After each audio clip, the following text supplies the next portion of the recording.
করতেছি না, যেহেতু সময় অনেক দেরি হয়ে গেছে, কোনো কথাও তেমন বলবো না। শুধু একটাই কথাই বলবো, হাসান আজাহারি এটা আমার ঘরের ছেলে, এই হিসেবে আমি কথাটা বলতেছি না। শুধু একটা জিনিস আপনারা জানেন বিদায় বলতেছি, হাসান আজাহারির পিতাকে সেটাও আপনারা জানেন। হাসান আজাহারির পিতা এখানে আছেন, হাসান আজাহারির চাচাও এখানে আছেন। হাসান আজাহারির দাদা আপনারা দেখেন নাই, আমার আব্বা জান কেবলা, ওনার তারপর দাদা, আমার দাদা যিনি, ওনাদেরকে আপনারা দেখেন নাই। কিন্তু আমি ওনাদের এটাই কথা আপনারা অবশ্যই অনেকে জানেন, ওনারা প্রয়োজনে উপবাস থেকেছেন, কিন্তু এর পরেও ওনাদের ঘরে মসজিদের আমানত ছিল, আমার আব্বার ঘরে মসজিদের আমানতও ছিল, অনেকের টাকাও ওনাদের কাছে আমানত ছিল। যেভাবে আপনাদের দোয়ায় আমাদের হাতেও অনেকের টাকা আমানত থাকে, আমার আব্বার কাছেও এই সময় মসজিদের টাকা আমানত থাকতো। উনি ওনার গোড়া বাড়ির অনেক গরিব যারা এই সময় ওনাদের অল্প টাকা তো আর ওনারা অ্যাকাউন্টে রাখতেন না, বা অ্যাকাউন্ট ছিলও না। আমার আব্বার কাছে গিয়ে আমার আব্বার কাছে আমানত রাখতেন। ওনার ঘরের মধ্যে ওনার আলমারিতে মসজিদের টাকা, বাড়ির অনেকের টাকা, সমাজের টাকা ওনার ঘরের মধ্যে আমানত আছে। যেভাবে বর্তমান আমাদের ভাইদের কাছেও সমাজের টাকা হাসান আজাহারি চাচার কাছে। এক কথায় আমার বংশের কথা বলতেছি, ওনারা প্রয়োজনে উপবাস ছিলেন, কিন্তু আরেকজনের হক খাবে দূরের কথা, ঘরে আছে রে আমানত, এইগুলো কিছুদিনের জন্য নেন নাই, প্রয়োজনে নিজের ছেলে মেয়েদেরকে নিয়ে উপবাস ছিলেন। ওনারা আরেকজনের কাছে দাঁড় নেন নাই, এমনকি আপন ভাইয়ের কাছে পর্যন্ত দাঁত ছান নাই, বা কাউকে জানতেও দেন নাই যে আজকে আমার ঘরে রান্না হয় নাই।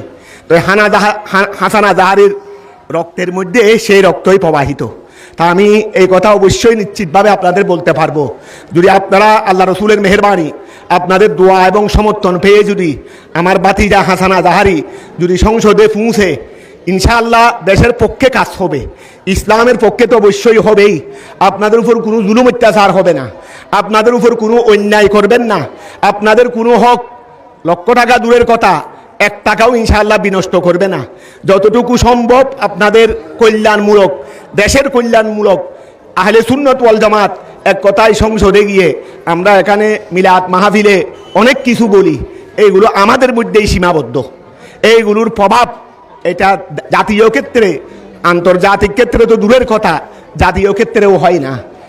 এইগুলো যদি, এই কথাগুলো সংসদে যদি আমাদের সুন্নি উলামায়ে কেরাম, যেগুলো বিভিন্ন জায়গায় আমরা মাঠে ময়দানে উঠানে বাড়িতে যে কথাগুলো বলা হয়, এখান থেকে সামান্য কথাও যদি সংসদে পৌঁছে, আল্লাহ রসুলের মেহেরবানি সেটা শুধু জাতীয় পর্যায়ে থাকবে না, সেটার প্রভাব আন্তর্জাতিক পর্যায়েও হবে।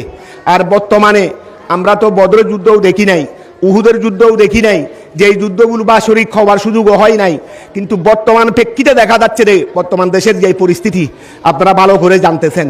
এখন আমাদের জন্য বদরের যুদ্ধ যেভাবে এই সময়ের জন্য ফরজ ছিল, আমাদের জন্য এখন ফরজ হয়ে গেছে আল্লাহ রসুলের স্বার্থে, দিন ইসলামের স্বার্থে এখন নির্বাচনের মাধ্যমে সেই যুদ্ধে অংশগ্রহণ করা।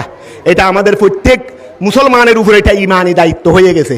এই জন্য আমি কোনো ভেদাভেদ চাচ্ছি না, শুধু আমি এই কথাই বলবো, এখন আমাদেরকে সেদিকে এগিয়ে আসতে হবে, সেটার বিকল্প কোনো পথ নাই, সেটার বিকল্প কোনো পথ নাই। তো সবাই আর কিছু নয়, শুধু আল্লাহ রসুলের স্বার্থে এবং একজন যোগ্য প্রার্থীকে যদি সত্যকার যারা হারাম হবে না, দেশের বিনষ্ট করবে না, যেটা দেশের ক্ষতি সাধন করবে না, এটা আমার বাতিজা হিসেবে বলতেছি না, এটা আপনারা নিশ্চয়ই জানেন এবং এটা পরীক্ষিত একটা বিষয়। সেই হিসেবে আমি আপনাদের কাছে এটা অনুরোধ করব, গঠনমূলক কিছু, আপনারা সময় বেশি নাই, 12 তারিখ আমাদের নির্বাচন, আপনারা গঠনমূলক কিছু কার্যকলাপ এলাকায় এলাকায় উঠান বৈঠক, এলাকায় এলাকায় কমিটি, সবাইকে বুঝাইতে হবে, মা বোনদেরকেও ঘরে গিয়ে বুঝাইতে হবে, এটা আল্লাহ রসুলের স্বার্থে, ইসলামের স্বার্থে, দেশের স্বার্থে, ন্যায়ের স্বার্থে। ইনশাআল্লাহ আপনারা সেই কাজটা করবেন। আল্লাহ রসুলের মেহেরবানি এটাও বলতে চাই আপনাদেরকে, বিভিন্ন জায়গায় আমাদের আহলে সুন্নাত ওয়াল জামাত মোমবাতির প্রার্থীর যেভাবে গণদুয়ার সৃষ্টি হয়েছে, এখন আপনারা আগের মতো আর মনে মনে কল্পনা করতে হবে না আমার 2-4টা বুট দিয়ে লাভ কি। এখন আল্লাহ রসুলের মেহেরবানি ইনশাআল্লাহ দোয়া করেন, এই পরিস্থিতি স্বাভাবিক থাকলে, সুষ্ঠু বুট হলে কয়েকজন সুন্নি প্রার্থী ইনশাআল্লাহ সংসদে যাবে এবার আপনাদের দোয়ার বরকতে। এইবার যদি কয়েকজন যেতে পারে, আগামী বছর থেকে দেখবেন এটা আমাদের জন্য বিজয়ের দোয়ার খুলে গেছে। শুধু আমাদের দরকার এখন কয়েকজনকে পৌঁছানো। এইবার যদি বর্তমান আমরা যেভাবে দেখতেছি বিভিন্ন মিডিয়ার মাধ্যমে, সেইভাবে যদি আপনারা একটু দেখে হয়ে যায় ইনশাআল্লাহ, আপনারা যদি সেভাবে করেন, একজন নয়, শুধু হাজানাদাহারি নয়, কয়েকজন প্রার্থী সুন্নি ইনশাআল্লাহ সংসদে যাবেন। ওনারা আপনাদের পক্ষে যেভাবে কথা বলবেন, ইসলামের পক্ষে যেভাবে কথা বলবেন, আশা করি কয়েকজনের দ্বারাই কয়েকশের কাজ হয়ে যাবে। বস আমি আর কিছু বলতেছি না।